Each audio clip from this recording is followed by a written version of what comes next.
Is this like into law or something? Can one get sued? Yeah, so it's a serious matter. Like I think there's one that happened that my boss, but there was one that happened that a photographer did. Like my boss was a photographer and did the client, and the client used the image for something else that was not among the contract. My boss sued though, and they paid him well, though, handsomely, oh yes, so. Really, what you don't know can kill you. Ignorance isn't bliss. That's why I hate that saying, ignorance is bliss. Ignorance isn't bliss. So I don't own any of the photographs that have ever been taken of me.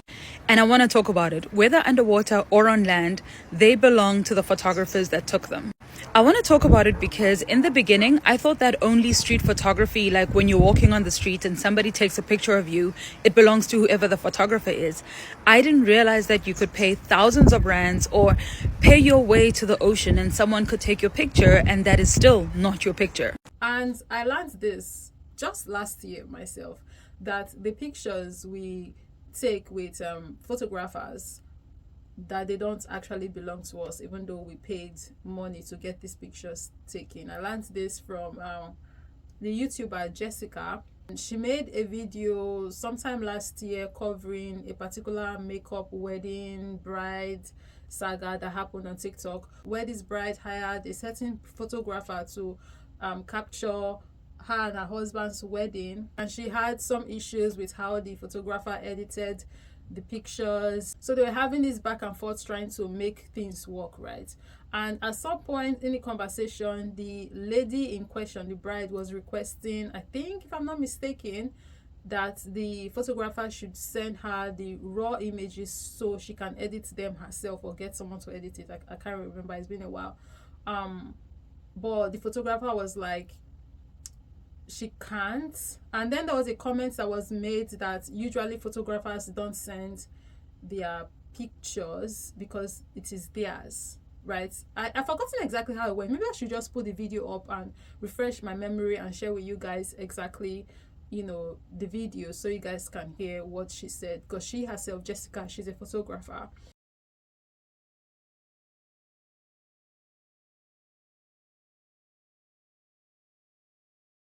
There's a bride on TikTok right now. She made so many videos about not liking her wedding pictures. So I text her, I said, hey, can you call me? She's like, I'm available at this time. We speak on the phone.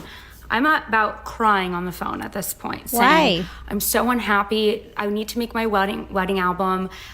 Is there any way that I could look through all the raw images and just pick out certain moments that I could then edit myself? I will sign any contract that you want, states that I won't share these photos. They're literally just for a photo album for my family and I, and for Michael and I. And I was practically like begging her and crying on the phone, just saying like, this is my wedding day. Like this would mean so much to me just to be able to get all the raws and edit them myself. I'm not happy. I don't want you to lift another finger, nothing. I will do all the work for you.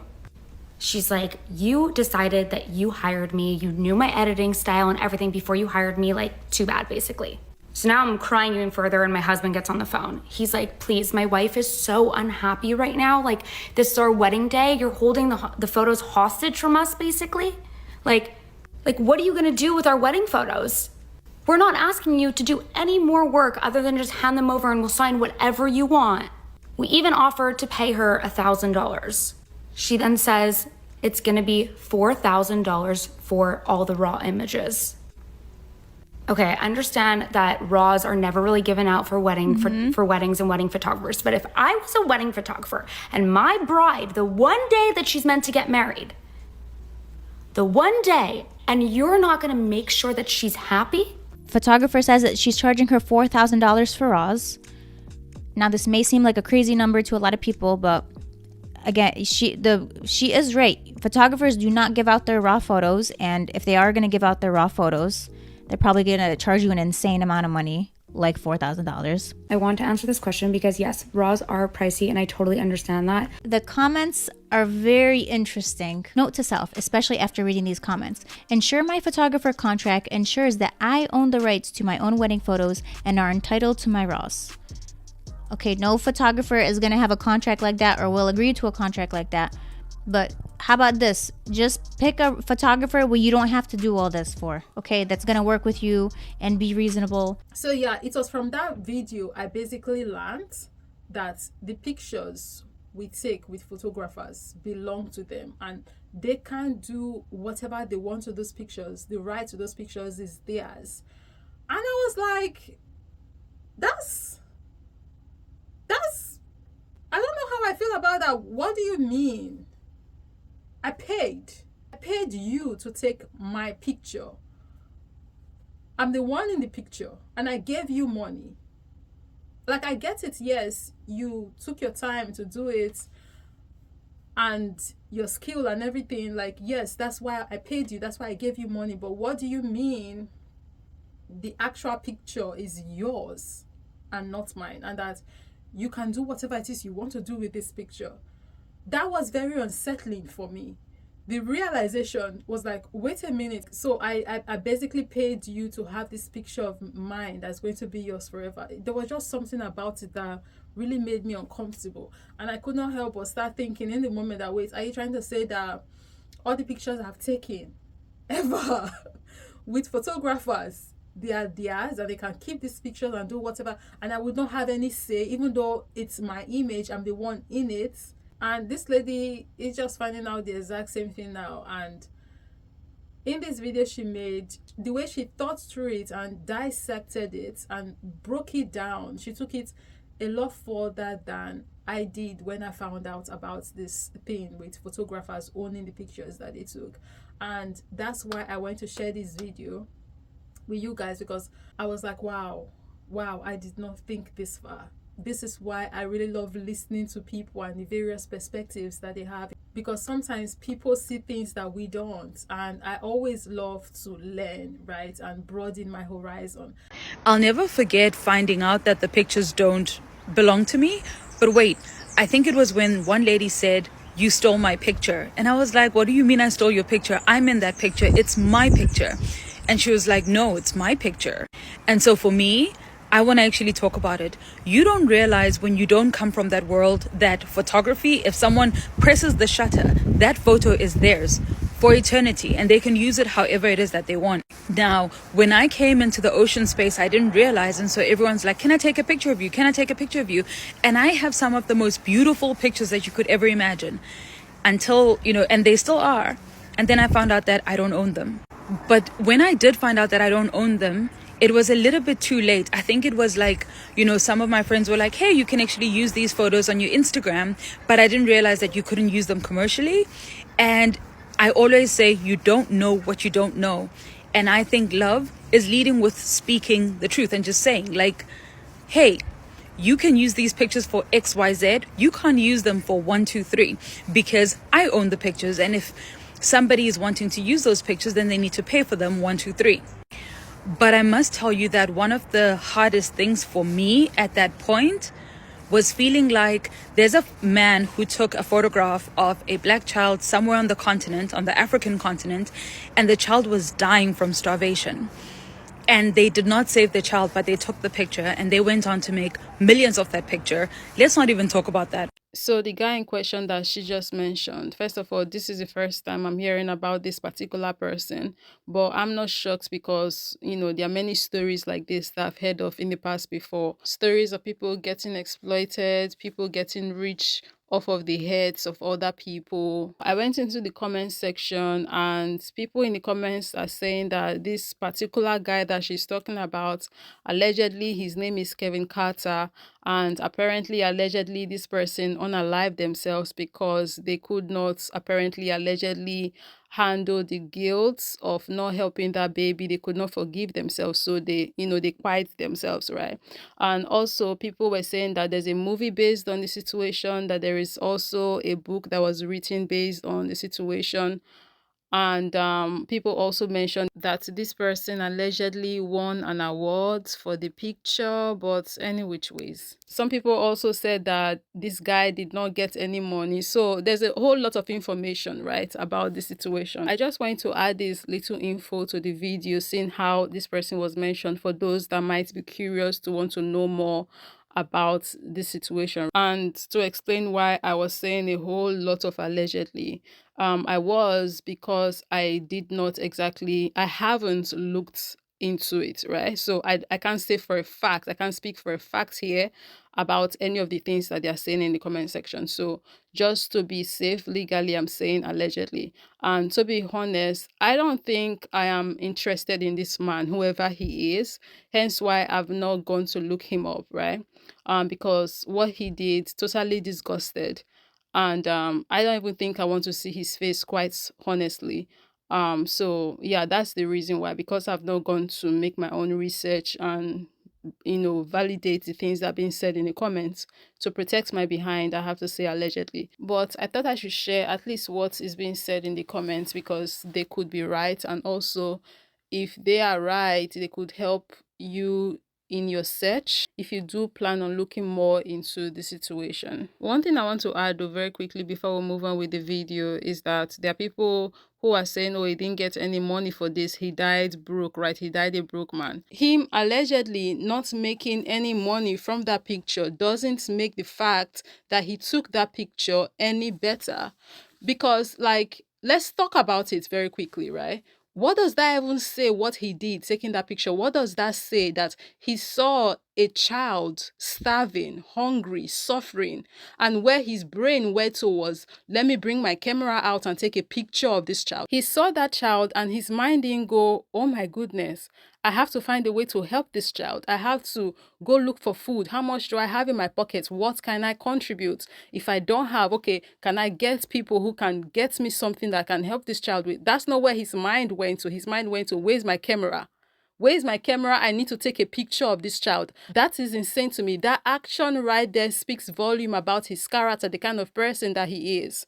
Just right there says a lot. Totally disgusting behavior. Like, where is your humanity? What normal human being thinks like that? And this behavior we can see all across the globe right now, especially now with this era, in this our era of social media, where you would be seeing people post videos and pictures of people in their most vulnerable state, right? And sometimes they be doing this without their consent. People be filming people on buses. People are filming people that are just minding their business on the roadside because they're trying to, chase clouds or bring them to the internet so people can pick on them. And like, why do people do this? It's crazy. It's crazy behavior. So this goes beyond this guy in question, this quote unquote photographer, right? Is this behavior now that we see these days where people are just so quick to bring out their phones and capture moments and blast them on the internet, moments that they have no business capturing. You'll be seeing accidents would happen. Instead of people to reach out to these people that are in the vehicles hot, the next thing they're bringing out their phones. I'm like, we are not supposed to be recording right now. We are supposed to be helping the people in the accidents, in the vehicles, right? Why is everybody standing on the roadside recording instead of helping? Humans collectively, I would say, have lost it for real. Like, we have greatly missed the mark. But it also reminded me of, when Europeans come to Africa and they're in Kenya or they're in KZN and they're taking these beautiful pictures of black people because they are beautiful to photograph and the community and the people never make a dime off it, but the photographers make millions of it or hundreds of thousands of it, or they just get to benefit and the person who is behind the picture gets nothing. It's so immoral. And it's not just photographers taking pictures, because now with social media, they have even taken it a step higher, because now these people go to certain communities on the continent that are not exactly living how the most of us live right now in our modern time. And they go to these communities and they put cameras in their faces and basically just make content out of them. And they make money off of these people, off of their lives and their cultures, and these people get absolutely nothing.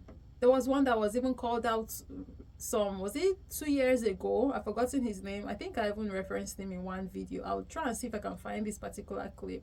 All his content was about this community. There was even a video, this particular video really, it stuck with me. In this video, there was this scene where he was trying to get into like the home of the people in this community. And there was this lady that was standing in front of the home, and she was like, they don't speak English, but you can tell in this video that she was like low-key frustrated with him being around, and now he wants to get into this place, and she's like, no, you can't come in here, right? So for one, it's like these people did not even fully consent to have him around. He's basically forcing himself to be there, like he's asserted himself and basically saying, I want to be here, there's nothing you can do, right? So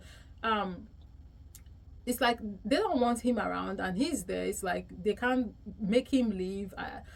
I mean, the language barrier, so you don't really know, but it was obvious that this person did not want him to come in, but he did force his way through though.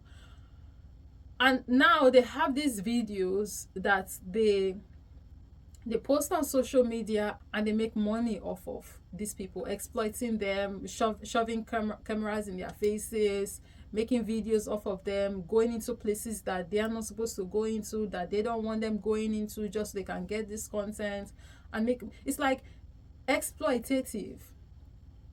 And it's just very like unsettling. So I also cannot help but think about like the moral aspect of things. But you know, in our day and age, I guess who give a damn about morality when you are thinking about money, right? And something else that gets to me about people who make this kind of content is it's also the how I feel like they play into like racial stereotypes as well. So not only are they like making money off of their heads and their lives and their experiences and their cultures, and you know, just exploiting them like that and not giving back to them, because they don't give back to these people, right? They are also in their comment section make it a safe space for rate to deceased people. Their comment sections don't get filtered, so people can come there and basically say anything they want to say about these people and be disrespectful and speak down on them and be racist towards them. And it's just very unfortunate, because these people say, do they even know what social media is? Do they know what is really happening here? Are they aware? Did they consent? Unlike people who are just minding their business and trying to just live their lives, but they can take clips of these people now and go do crazy stuff with them, crazy rate to the stuff with them. This reminds me of a video I did was it 2 years ago? It was on this Chinese guy that was in a village in Africa taking videos and pictures of the children in that community, and come to find out, man was selling these pictures and videos in China. And over there in China, the rate to deceased people there use these videos and pictures to create sick rate to deceased memes and GFIs, and they use these things to communicate in group chats. And these people are willing to buy these things. They spend good money, right? It's an industry, even the industry of creating this kind of videos to sell in their rate to deceased markets, which is insane. Imagine being so invested in your rate decision that you're willing to spend money on it. Like, but yeah, that happened, right? I'm going to link the video down below in the comment section if you want to check it out. He did get caught eventually and arrested. So I hope he's rotting in jail. And so I battled with this for a very long time. And I think as the conversation came up, there was anger, but there was a feeling like my body had been taken advantage of in certain spaces. And so as I've grown in the space has been me needing to learn and understand. And as we were having the discussion, you know, someone was like, no, but those pictures do belong to them. And I said, but it's my body and I paid to be there and I paid to be on that boat and I paid to be, but also no one asked me for my permission to take my pictures. And so where is the line? For those of us who might be wondering what she does exactly, from what I could gather on her TikTok, she's a diver. She does these deep sea dives. And I've often said that nothing in the ocean really makes me nervous, but a giant squid, I would run. Like if I saw a giant squid, I don't know if I would be calm. But this I have to show you because I think that's probably the best thing about the sea for me. It's the idea that you could really come across animals that you could never fathom to exist. Vibes. So this eel looking thing was like a normal eel, and then it expanded to like consume something, and then it went back to just being a regular old eel. Like, what? So I went to check her Instagram just to get a little bit more knowledge on what she's about and what she does exactly. So I can share with you guys as well. First of all, her name is Zandi and she's from South Africa. And her handle on Instagram is Zandi the Mermaid, right? Her bio says she's an artist, ocean explorer, speaker, author, and a filmmaker. She's tagged in this video. I'm also going to be linking her socials in the description for those who want to check her out. You can do that. But more than where is the line, for me, it said, if you want to take photographs of me that you get to own in the end, shouldn't you be paying me my day rate? Because anywhere else, when I show up and my body is being photographed, or I'm taking a video, or I'm doing any kind of work, I am paid for that time. And so I am clear that the photos from any kind of mission or project that I do, they belong to that project because they paid for my time. And so if you did not pay for my time, how do you begin to own all of that footage that I paid? I physically paid for myself to be there, and you get to benefit and I don't benefit. All to say, that for me was very difficult. And then I started moving by saying, I don't know if you want to take pictures of me, please clear it with me first, because I hate the idea that I am food, I am prey. And it actually made me feel like there's a world of like predators around me, and everybody wants to take this picture because they know that one day it could be elsewhere. And the idea of saying, how do I get to own my work back? And I'm happy to pay for it, but at the same time, there's a part of me that says, I don't understand. You did not pay me for my time. You did not get my permission to take this picture. Is there a place where we can negotiate? I don't know really if the laws are the same in Nigeria with photography, but she's South African talking about it, so I can imagine maybe it is. So I want to call a photographer I know and ask him if it's the same here in Nigeria. Season's greetings, Nigeria. Press 1 to copy this tune. See if the season ever pass. It's a new year and there's still season greetings. Hello, Oga Prosper. Good morning. Good morning. Please, I want to ask you something. Oh, I'm just finding something out now. Say, let me ask you. I don't know if you have the time. Okay, go on. Are photographers the ones that have rights to any images that they take in Nigeria? Yes. So, like, They are the creators, yeah. and you can do anything you want to the image. We don't have a say on it. It depends on your agreement with the photographer. Okay, but generally speaking, what's it like? Generally speaking, when the photographer takes pictures of you or anything, the photographers own the exclusive rights to the image because they created it. It's not like a musician who is singing. Okay. So when the musician produces a song, like for instance, the video sings a song, you understand? Somebody produces a song, but the video owns the song. It has an exclusive right to the song. Do you understand? So that's how it's like. So when the photographer creates an image for you, he has the rights to the image. So if you are going to use the image, let's say for instance now, you did not tell the photographer that you are going to use the image for something like maybe a project, like a billboard or something, for instance now, and you just tell the photographer that okay, I come and snap me, I want, and maybe he comes and snap you. Then after the project finished, the photographer has seen the pictures in billboards and the rest of the places. He has right to tell you that he has rights over that image, like to tell you that you cannot just use that image like that without his permission to use that image that way. Because why? He feels that maybe he feels cheated. That you wanted to do a project like this and maybe it's charging you something less and you are going to do people like over Nigeria with it and you are getting paid for it and you are charging it less. So that's why I say it gets to do with the agreement you guys have initially before the shoot.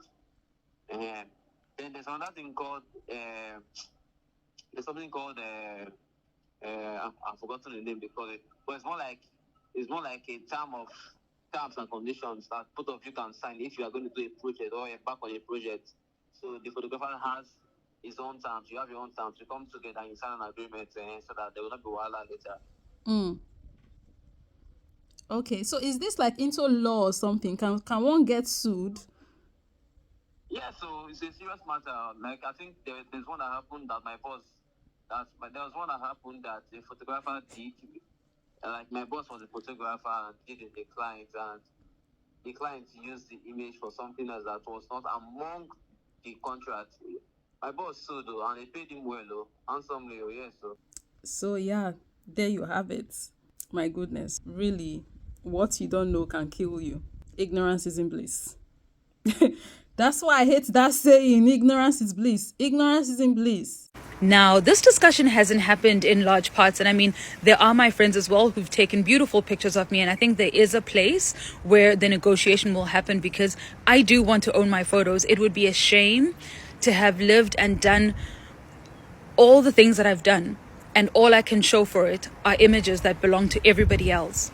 And so the picture that I printed and I showed you guys the other day is so special to me because that is a picture that I took that is beautiful, that is impactful, that I absolutely love, but most importantly, it belongs to me. I think my last thing in closing is this, that if you want pictures that you own, and that's what I spoke about with a friend of mine, because I said, then we had the discussion. She says, well, if you book the photographer and they go out into the water with you, then they shoot the photos, then everything that you have there belongs to you because you've paid for their time, which is the way that I want to start moving forward, because somehow that makes me clear, but also it gives me full rights to my body, to my image, to my imagery, to my likeness. It gives me power and it puts the power back in my hands. And I think this is a very important thing, and it would be sad for me to not tell you about it. Because again, we know that street photography is open to everybody. People can just whip out their camera and take a photo of you without your permission. And to me, I thought, well, that ends in the street. Even that one self, me, I'm not cool with it. What if that person doesn't want to get their picture taken? They're just walking down the streets. They did not leave their house to make themselves available for you to take their pictures. Not when I've paid thousands to be somewhere, or paid in whichever way form, to be at a place that is actually exclusive to a point. And I still don't own my photographs. Maybe in my closing is this. I really do think that just like how in the documentary space, people will move and say, oh, we don't pay the people that are in front of the camera for documentaries because these are true stories. And so you ask people to give of their time, often Black people, 2 days, 3 days of filming. And everyone says, no, but it's a documentary, so you don't get paid to tell your story, is crazy. Because let me tell you, everyone else who's around you while you tell that story is being paid to be there. The cameraman, the director, everybody is being paid. And so all of these stories are being sourced all across the continent. And people get to share their stories, and there is no monetary value that's given to them for the lost time that's given to a particular project. That for me is again part of the problems that I have with the industry. Same with parents who exploit their kids for money that you can get on social media. Like, it's the exact same thing. They make money off of these children that they don't give to the kids. There are a lot of channels on TikTok where their children is the highlights of the content that they produce on there. These family blogs and whatever. Their kids are basically the reason why people are following them. Their kids are the star of the show. So people follow for these children. They get a lot of views. Some of them have even made their children the breadwinner of the family, because like I said, the children are the star of the show. They are the reason why people tune in. They are the reason why people are watching. That's the reason why these videos are going viral. We now have these parents who are quitting their jobs and relying on their kids' virality, their kids to now bring money home that they used to take care of the family. And as we have seen, most times the way these things turn out, they don't even be saving money aside for these children. So these kids, like, the way it is in the US, for example, is it the Western world in general? I don't know. So these kids would even now grow up and still have to maybe pay for their own education, right?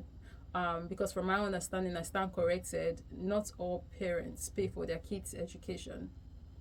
In the West, where I'm from in Nigeria, is different, because it's your parents that will pay regardless of how broke they are.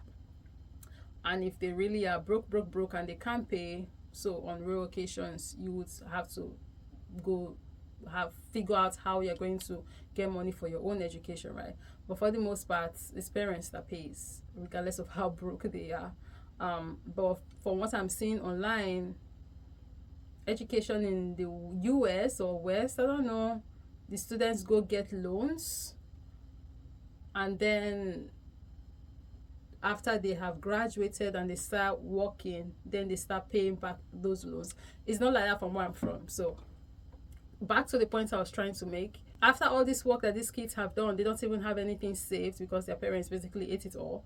And now even things like education, they have to now still work to pay for their own education. But they've raised like thousands, if not even millions, for their parents, for their family, that they don't get to see. It's so diabolical.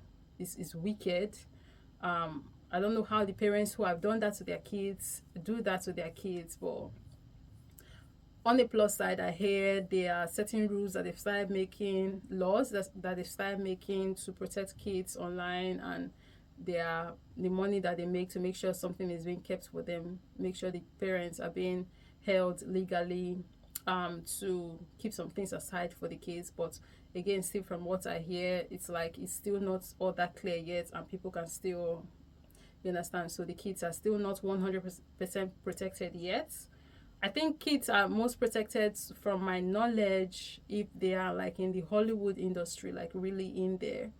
But for the ones that are on social media, the laws have not really caught up to make sure that they are protected 100%. And in this sense we're talking about now, which is focusing on like finances and getting paid for your labor and your appearances and stuff like that, that hasn't really, that one never sure yet.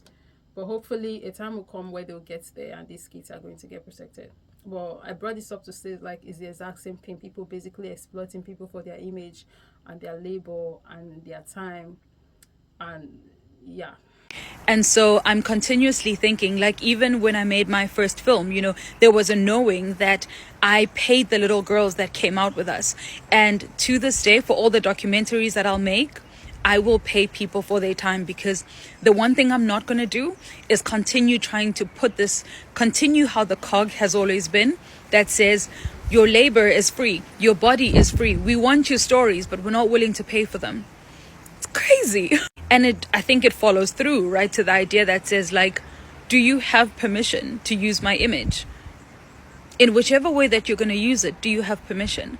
And I think it's so important that we start having those conversations, because as we begin owning our bodies, our identities, our lives, our livelihood as brands, and understanding that there is a profit factor of your body, we better start showing up differently. And so I just came to tell you and remind you that if anybody's going to take a photograph of you, to be a little bit more clear, but also think deeper about what you want out of it. And I think this is something that we can even see on here on social media, in the content creating space, where people would use your content and not give credit, which is something that, you know, when it dawned on me that using someone's video is you using their intellectual property, you know, they put in time, labor into making this video, they edited it and do all of this, right? The least they can do, you can do, sorry, is credit them, because, you know, you also make money from this video, from ads. So I now make sure that I do that, because from the very beginning I didn't used to do that because it didn't click. This is what I said earlier about when you leave, you grow, you learn, and you unlearn all of this stuff. Like, you know, your growth is supposed to show not only on the fact that you are growing, increasing in size or height or whatever, but also like your actions, right? And just to be clear, this is not me saying I'm the most perfect human being out there. I'm not saying this. I'm just using this example and using myself because it's myself I can use, right? So I now, when it dawned on me that, wait, I'm using these people's content, what do? I create them. I tag them on the videos. The only way, or the only time you see now, after it dawned on me this, that I need to give people credits for their videos, the only time you see that I don't is if maybe I saved the video at a time, and when I was saving it, I forgot to write down these people's handles, right? Or maybe they changed their handles and I went to confirm before adding it to the video that it's still their handle and now I can't find them again. Or maybe their accounts got deleted, taken down, banned, or whatever, right? That's the only time you see I don't give people credit. That's the one time you see I don't give people credit now, after it has dawned on me that I need to be crediting people for their videos. The second time, or second way, or second reason I don't give people credit is if it's someone I'm calling out.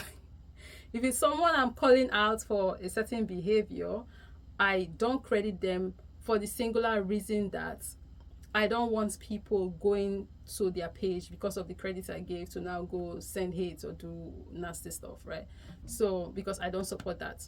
So if it's someone I'm calling out, I would not credit for the first reason I just gave, and the second reason that maybe they are perpetuating a certain mindset that I don't agree with. So I'm not going to tag you so people can go find you and now support you, because there are some people that will go and find these people to support them for the singular reason that this negative mindsets that they perpetuate they agree with, and they want to keep perpetuating that, right? So for those two reasons, I don't tag them, because I don't want to add or contribute to the reason why they now have more following, and also because I don't agree with their mindset, and also because I don't want them to get hate regardless of whatever they're perpetuating. I don't agree with the mindset of sending hate to people, and when people go and send death, unaliving threats and stuff like that, I don't condone that behavior. So for these reasons, I don't tag people that I call out. But if it's people who are being neutral, or they're saying something that I agree with, or they're just being cool or whatever, if it's not, people are not perpetuating negativity, I will tag. But the other ones, no, I won't tag. So I guess that's it. What was the point I was even trying to make again? Anyways, I guess the point was, there are like various spheres in the media industry now, right? Social media, the mainstream ones, that there are various spheres that you can look at and see these behaviors of exploitation going on. And I don't know, I feel like it's a conversation that needs to be had. I don't know if we would even ever really have a time where we can really have this conversation, but the conversation has started, and I think it's a very vital one. This is the video. I cannot wait to hear what you guys think and what your perspectives on it is going to be. Always open to hear from you guys and learn from you guys.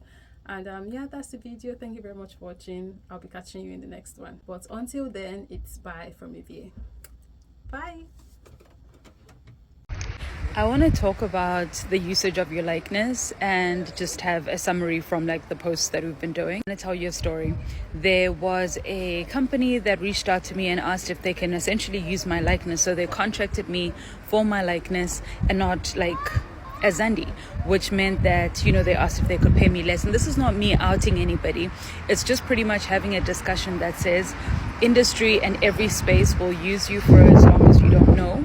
And I think sometimes it always feels horrible in the end, but I wanted to just chat about it. So the contract was, hey Zan, will you come dive as you do, but we won't show your face. So just, and I was like, oh, okay, cool. Obviously that just meant that, they barely paid. And I think for me as well, I was still very young in the industry, so I didn't know a lot. And I still think now from a time and effort perspective, I would have charged differently, but that's not the point. So I get there, I dive and whatever. And then when the ad came out, now this is when I realized that likeness is a real and true thing. When the ad came out, it flighted between, it was during a massive rugby game. And let me tell you, my Instagram blew up. Like everyone was like, oh my God, Zandi, I just saw you on this ad. Oh my God, Zandi, I just saw you on this ad. And it was like, it was just for a few seconds, but that was you. And the overwhelming messages that came through was, did they get permission to use you? Cape Town. And so in short, I got like a whole lot of questions. I got a whole lot of DMs. It was crazy. But on that day, did I understand that, number one, my build, my suit, my hair, all of those parts they're not exclusive to me, but they are like identifiers of my body, identifiers of what I do, particularly being underwater, that everybody knew it was me, even though I didn't show my face. And it just made me realize the power of negotiating differently, even for your likeness. Like, not even a question of, is anybody going to see my face? Do you need me to? It's the fact that I showed up and my suit, my fins, my hair, all parts, my body. I once saw my body used on a poster, but it was like blurred out, and I was just like, that's me. And they were like, no, it's not. I'm like, wait, that is me. and take me off the poster. You're not allowed to use that image. And they were like, but no one can even see your face. And I was like, take me off the poster. But I think in conclusion to this whole discussion, everyone raised a few points. One, negotiate differently for your photographs, but also a lot of people asked, so if somebody takes your camera, even presses the shutter, whoever presses the shutter, that's the owner of the photo. Three, people spoke about like different licensing, copyright.